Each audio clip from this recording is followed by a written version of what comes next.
Well, we're going to continue now with our study of the Gospel according to St. Luke, and we're still in the 8th chapter. And I will begin at verse 26 and read to the end of that pericope. Then they sailed to the country of the Gadarenes, which is opposite Galilee. And when he stepped out on the land, there met him a certain man from the city who had demons for a long time. And he wore no clothes, nor did he live in a house, but in the tombs. When he saw Jesus, he cried out, fell down before him, and with a loud voice said, "What have I to do with you, Jesus, Son of the Most High God? I beg you, do not torment me." For he had commanded the unclean spirit to come out of the man, for it had often seized him, and he was kept under guard, bound with chains and shackles. And he broke the bonds and was driven by the demon into the wilderness. And Jesus asked him, saying, "What is your name?" And he said, "Legion," because many demons had entered him. And they begged him that he would not command them to go out into the abyss. Now a herd of many swine was feeding there on the mountain. And so they begged him that he would permit them to enter them. And he permitted them. Then the demons went out of the man and entered the swine. And the herd ran violently down the steep place into the lake and drowned. When those who fed them saw what had happened, they fled and told it in the city and in the country. Then they went out to see what had happened and came to Jesus. And they found the man from whom the demons had departed, sitting at the feet of Jesus, clothed and in his right mind. And they were afraid. And they also who had seen it told them by what means he who had been demon-possessed was healed. And then the whole multitude of the surrounding region of the Gadarenes asked him to depart from them, for they were seized with great fear. And he got into the boat and returned. Now the man from whom the demons had departed begged him that he might be with him. But Jesus sent him away, saying, "Return to your own house and tell what great things God has done for you." And he went his way and proclaimed throughout the whole city what great things Jesus had done for him. Again, we have the record here of an event that took place in Jesus' earthly ministry that is recounted in other synoptic gospels as well, with minor variations, but obviously referring to the same event. And it is an event that is strange to our ears in this day and age, and we're not sure exactly how to comprehend it. But again, the record that you have just heard was not a cleverly devised myth from antiquity, but comes to us as the veritable word of Almighty God being sealed with his truth. Please receive it as such. Let us pray. Again, our Father, when we consider this moment in Jesus' ministry, we ask for your help as we seek to understand it and find its application for our own lives in this time.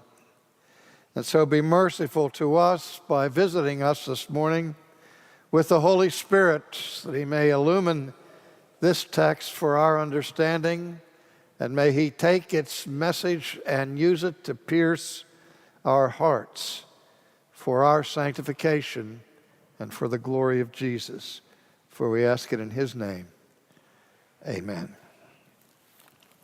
If you recall, the last passage we examined in the Gospel of Luke was the account of Jesus calming the storm that came up on the Sea of Galilee. And on that occasion, we recall that prior to Jesus' calming of the storm, the disciples were afraid that they would perish. And after Jesus performed this astonishing act, Instead of their fear being removed, it was intensified, and they became very much afraid. And they cried out, "What manner of man is this, that even the winds and the sea obey him?" Now, what happened immediately after that, we don't know, because Luke doesn't take up the narrative until the boat in which Jesus and the disciples are sailing reaches shore. I can't help but wonder if there was any conversation among the disciples or with Jesus after they asked their question, "What kind of a man is this?" And I wonder how long the terror that they experienced in Jesus' presence remained with them. But I can only imagine that as the boat came nearer and nearer to the shore there on the Sea of Galilee, in the area of the Decapolis, that they were feeling a greater sense of relief, because they wanted to get out of that boat, and for a time at least, they wanted to get out of the presence of Jesus, because for them, this has been one of the most traumatic and terrifying days of their lives. And now, of course, what follows immediately is only more trauma and more terror. Because as the boat comes into land on the shore, it is greeted by the wild man that Luke defines and describes here in the text. And so we read that when they sailed to the country of the Gadarenes, which is opposite Galilee, and when he, that is Jesus, stepped out on the land, there met him a certain man from the city who had demons for a long time. Let me just pause there for a second. This is not the only incident of demon possession that we encounter in the New Testament. It's not the only case where Jesus cast out demons from these people who were so sorely afflicted. And we are not generally accustomed in our day to seeing people demon-possessed, and at least in this part of the world, though there are occasional accounts of that. Nevertheless, we see in the New Testament a heavy concentration of this phenomenon. And one explanation that has been given historically is that during the earthly ministry of Jesus, all hell broke loose. That is to say, Satan, whose power was under attack with the presence of Jesus, marshaled all of his minions, his whole host of demons under his control, to manifest his satanic power in the region where the Son of God was carrying out his ministry. Another theory, of course, is that when the writers of the New Testament talk about people being demon-possessed, that was simply a pre-scientific diagnosis of dementia or of insanity, and that now we know that this kind of erratic behavior that is manifested by people who are said to have been demon-possessed was simply due to some form of lunacy and not some actual inhabitation by alien spirits. However, when you look at the pages of the New Testament carefully, the authors of the New Testament make a clear distinction between the category of lunacy and the category of demon possession. So they did not blend the two into a confused mass. Rather, the view is that the biblical account is a sober one, that the demonic world is real, and that it is extremely active then, and it is active today. When I was doing my doctoral work in the Netherlands, my professor, G.C. Berkouwer, made the observation on one occasion. He said, there can be no theology without demonology. because the New Testament looks at this matter of invisible wicked spirits, takes it very seriously. I remember teaching a college course in philosophy many, many years ago, so many years ago I can hardly remember. And the question of the reality of Satan came up in the class. And I asked the people, how many of you believe that there really is a devil? And there were about 30 students in the class, and 3 raised their hands, and the other 27 voted in the negative, or at least didn't vote at all. And I said, okay, how many of you believe in God? And to my astonishment at that time, all 30 hands in the room went up in the affirmative. I said, now let me define God as an invisible supernatural being who has the ability to influence men for good. You believe in that? Yes. I said, now if I define Satan as an invisible supernatural being who has the ability to influence men for evil, 27 out of the 30 of you don't affirm that. What is it? It seems to me there's more evidence here for evil, even in this room, than there is for goodness. And part of the reasons that they gave is they said they didn't believe in the devil as a grotesque character in a red suit and a long tail, a pitchfork, and horns. And I said, where does the Bible describe Satan in that manner?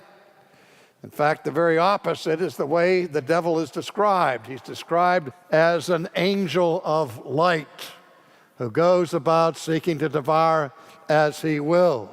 He appears, as we say in theology, subspecies boni, that is, under the auspices of the good. He will look much more like Billy Graham than he would like, and that's no reflection of Billy Graham. He would look much more like Billy Graham than he would look like this strange fellow in the red pajamas with the pitchfork. He said, well, where did that idea come from? Oh, it came from the Middle Ages, when the church was acutely conscious of the reality of Satan, and they wanted to ward off his influence, and they said that the point of vulnerability of Satan was his pride. And so in order to attack his pride, they would invent these wild caricatures of him, making him look ludicrous. And then later generations said, well, I don't believe in that devil. Well, nobody did when that image was first projected. That was done to insult Satan. But in any case, we have the record here of a man whom we're told is demon-possessed. But he differs from other demon-possessed persons. To what degree? Well, anyone who is demon-possessed is in a serious state. It's a horrible thing to have to experience or to contemplate. But if demon possession can admit to degrees, this particular fellow was severely demon-possessed. And if for no other reason, it was for the number of demons that had entered into him. Obviously, the New Testament sees the possibility of demon possession as involving more than one demon on any occasion. But in this case, we're told that this man is possessed by a multitude of them, as the conversation explains. We read, this man who had been in the city and who had been demon-possessed for a long time now wore no clothes. He ran around naked, nor did he live in a house. He wasn't living in the city anymore, but he lived in the tombs. And the area that is being described here is right on the edge of the Sea of Galilee, where it rises up a steep cliff to the top, and on that cliff was built a cemetery that is multiple graves and tombs, most of which were filled, but some of which were still vacant. And you talk about a homeless person. Here was this poor soul living not in the streets of the city in a cardboard box where he was from, but he had been banished from his own town, sent now out into what was the wilderness, and lived naked in a tomb. And we said when he saw Jesus, he's up there on the hill, And he sees this boat coming to the shore. And when he saw Jesus, he cried out and he rushed down to Jesus as Jesus steps foot on the shore. And with a loud voice, he screams at Jesus this question. And now, to be faithful to the text, I should scream the question.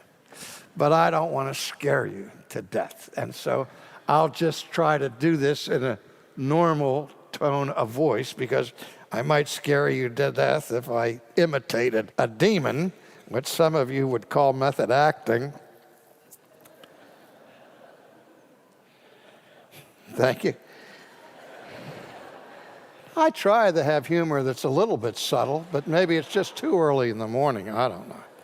But anyway, this man said in a loud voice, "What have I to do with you, Jesus, Son of the Most High God?" Now, obviously, the voice that is coming out of this man is not his own voice. It's the demonic voice that is addressing the question, what do we have to do with you, Jesus? What are you doing here, Son of the Most High God? Now, I see supreme irony in here. The last time we saw a question in this text was the question raised by the disciples when Jesus calmed the storm. What manner of man is this? Who is this fellow? Well, the answer to that question is provided by the demons. The demons don't have to say, what manner of man is this? They knew exactly what manner of man it was, and they recognized what the disciples didn't recognize, that they were in the presence of God incarnate. And they used the title, Son of the Most High God. You know, when I read that phrase, Most High God, in the New Testament, I sort of get chill bumps because of it. For this reason, it's not a description of God that we normally use. But yet, in the realm of anthropology and sociology, where scholars have gone around the world, that I mentioned the last time about discovering religion among the most remote people in the world and among animistic tribes and so on, and for the most part that the religion that the animists have is one that's completely negative. They have evil spirits that they have to appease, spirits that indwell the alligator or the crocodile or the rhinoceros or whatever. And their religion does not focus upon a monotheistic deity. But the anthropologists have said that when they probe the people about their religion, they are able to discover that they have a vague memory of the God who's on the other side of the mountain, the God who's not a part of their daily lives. And they refer to him as the Most High God, which verifies what the Apostle Paul tells us in Romans chapter 1, that God reveals himself plainly and clearly to all people everywhere. And that all the amount of false religion that we have cannot extinguish that revelation that God gives of himself. So in every tribe and every tongue and every nation, there is an awareness, repressed as it may be, not only of a God, not only of the God, but of the Most High God. I like that, and the theological implications that it has. There's a term in Latin that is used in technical theology to describe God, where he's called the ens perfectissimus. I love it. The most perfect being. And even there, the theologians of the Middle Ages who invented this kind of language were prone to stutter and to redundancy, to talk about the superlative degree of perfection. I didn't know that perfection admitted to degrees. If something is perfect, it can't be most perfect, because most perfect gains nothing over perfect. If you're perfect, you've reached the ultimate limit of what can be.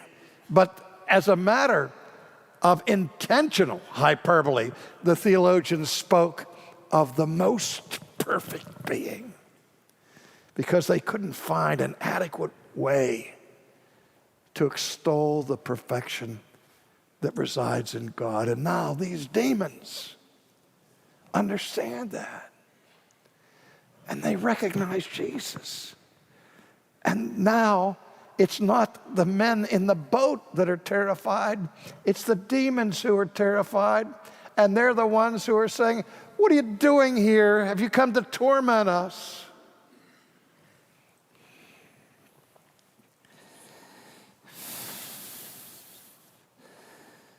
For Jesus had commanded the unclean spirit to come out of the man. And then more background is supplied by Luke, for he says, "For it had often seized him, and the man had been kept under guard, bound with chains and shackles while he was still in the town." He was demon-possessed when he was in the town, and he behaved in this wild manner while he was in the town, so much so that he was a threat to the well-being of the citizens, so they bound him as tightly as they could.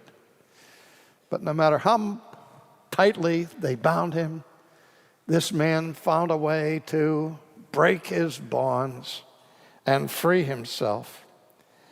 And so the people drove him into the wilderness. So now Jesus asked them a question. They had acknowledged that they knew Jesus and what his name was, and so he says to them, "Okay, well, what's your name? You know my name. You have me at a disadvantage. Please tell me your name." And he said, "Legion," because many demons had entered him, and they begged him that he would not command them to go out into the abyss. Oh, there's a lot in that sentence. The demon-possessed man, whoever was the spokesman for the demons, identified himself by the name Legion. Now, a legion in Roman categories consisted not of a handful of soldiers, but a multitude of soldiers numbering 6,000. So if you take this literally, demonic being is saying, our name is Legion because there's 6,000 of us in this poor man. Well, I doubt if that was the case. I doubt if there were 6,000 demons crammed into this one poor guy. But rather, here we have another evidence of hyperbole. We're saying that we're so many that we're like a legion, like a whole host of us are here. Well, maybe when we're in heaven, we can get the exact number. But for now, the message is clear that this man's possession was from a multitude of demonic spirits. And they begged Jesus. What was it that they begged him? This is significant. They begged him that he would not command them to go into the abyss. The abyss is a bottomless pit, and obviously is symbolic of hell itself. And if we compare this with the other synoptic gospels, there was another element added to it where they begged Jesus not to command them to go into the abyss, quote, before the time. These demons knew what their future held. They knew their destiny. They knew that God in his sovereignty had appointed a day in time where the demons would be shut up forever in the abyss. But that time had not yet come. The atonement had not yet been made.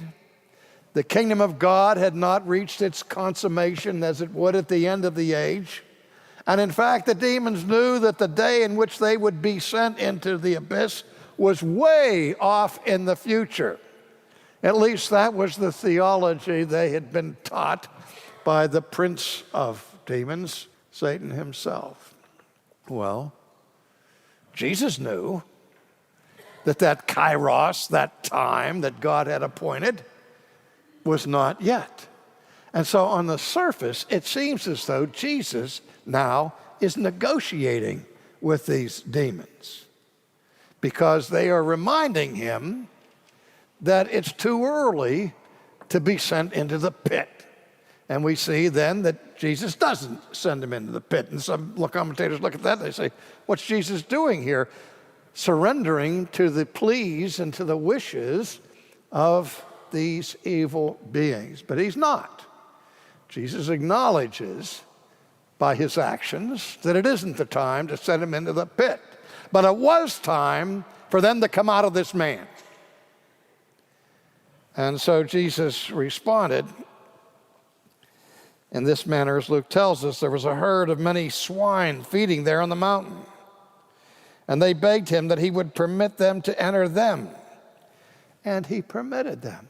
Oh, does this cause a hue and cry among people who are saying, see, Jesus wasn't such a good guy after all.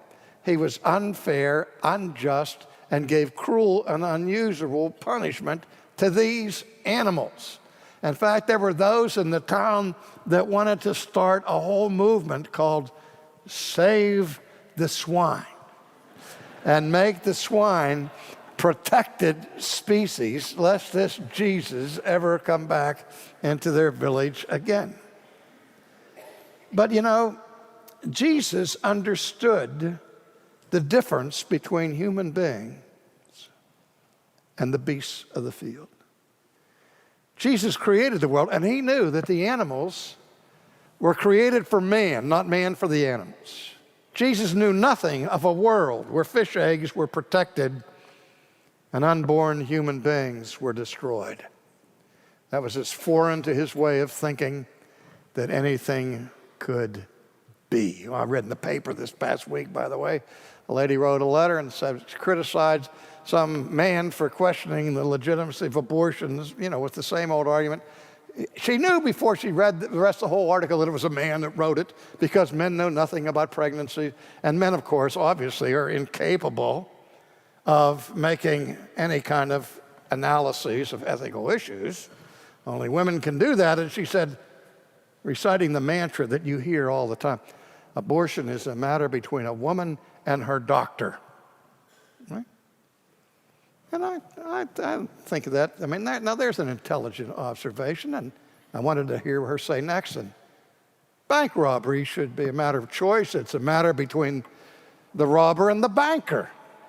And homicide should be a matter of choice between the murderer and the victim. What madness that people use these statements and nobody laughs at them. I don't get it. But anyway, back to the story. There are those who are upset that Jesus harmed these poor little pigs. Well, as you know, pigs were considered unclean animals by the Jews. And there were a lot of Gentiles that lived here in the Decapolis, and this was probably a Gentile herd of swine. But here's the point. If it took invading the pigs with these demons to rescue one human being from Satan, Jesus would sacrifice the whole herd of pigs. Jesus told us that God notices the landing of every bird in the air. Every sparrow that lands is noticed by God. And are you not worth more than a bird? Are you not worth more than a pig? Of course we are in the scheme of creation. And so Jesus sent the demons out of the man into the swine, and immediately the herd ran violently down the steep place into the lake and drowned. Now, when those who fed them saw what had happened, they fled, told it in the city and in the country. They went running back home and said, "You can't believe what happened out there. This fellow came along and he cured that wild man that we know about who kept breaking his bonds. But he sent these demons into our pigs, and then the pigs went down over the hill into the water and drowned.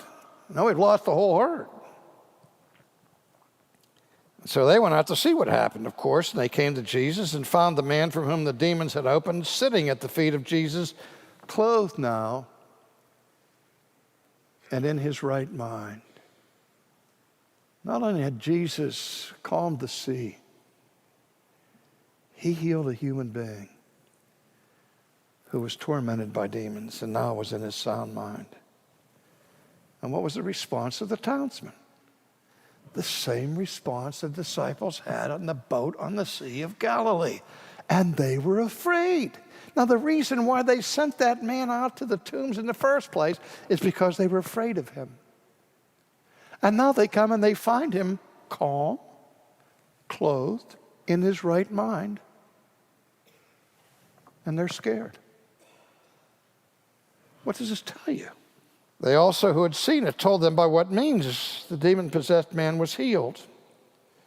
And so the whole multitude of the surrounding region of the Gadarenes asked him to depart from them.